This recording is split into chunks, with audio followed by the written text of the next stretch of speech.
ഇത് എന്താന്ന് മനസ്സിലായില്ലേ? എള്ളുണ്ടയാണിത്. ഞാനിത് കുറച്ച് കഴിച്ചു. ദിവസം ഒരു എള്ളുണ്ട തിന്നുന്നത് നമ്മുടെ ശരീരത്തിന് വളരെ അധികം ഗുണകരമാണ്. നമ്മുടെ ഹാർട്ട് ഡിസീസുകൾ തടയുന്നതിനും അതുപോലെ നമ്മുടെ ബോണിൻ്റെ ഹെൽത്തിനും നമ്മുടെ എല്ലുകൾക്ക് നല്ല ബലം ലഭിക്കുന്നതിനും ബലക്ഷയം തടയുന്നതിനും അതുപോലെ തന്നെ നമ്മുടെ രക്തക്കുറവ് പരിഹരിക്കുന്നതിനൊക്കെ നമുക്ക് എള്ള് വളരെ ഗുണമാണ്. അതുപോലെ തന്നെ നമ്മുടെ സ്കിന്നിനാണെങ്കിലും അതുപോലെ നമ്മുടെ ഇമ്മ്യൂൺ സിസ്റ്റം ഒന്ന് സ്ട്രെങ്തൻ ആക്കുന്നതിനൊക്കെ നമുക്ക് ഈ എള്ള് വളരെ ഗുണം ചെയ്യും.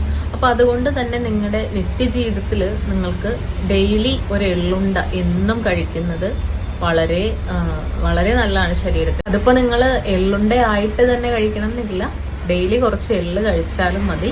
അത് നിങ്ങൾക്ക് ഏത് സമയത്താണെങ്കിലും കഴിക്കാം. രാവിലെയോ അല്ലെങ്കിൽ ഒരു ബ്രഞ്ച് പോലെയോ അല്ലെങ്കിൽ ഒരു ഈവനിങ് സ്നാക്കായിട്ടോ ഒക്കെ എപ്പോഴെങ്കിലുമൊക്കെ ആയിട്ട് ഒരു സ്പൂൺ എള്ളെങ്കിലും കഴിക്കാൻ എല്ലാവരും ശ്രദ്ധിക്കുക.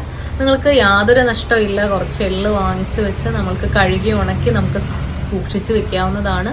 ഒന്നുകിൽ അത് നമുക്ക് ഇപ്പോൾ ചിലപ്പോൾ എള്ളിൻ്റെ ടേസ്റ്റ് ഇഷ്ടപ്പെടാത്ത ആളുകളുണ്ടാവും. അങ്ങനെയുള്ളവർക്ക് ഇതുപോലെ എള്ളുണ്ട ആക്കി എടുക്കാം, ശർക്കരയൊക്കെ ചേർത്ത്.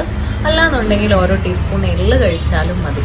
ഇത് പലതരത്തിലെ അസുഖങ്ങളെ തടയുന്നതിന് നമുക്ക് വളരെയധികം നല്ലതാണ്. അപ്പം എല്ലാവരും ഓർമ്മിക്കുക, എള്ള് ശരീരത്തിന് വളരെയധികം നല്ലതാണ്.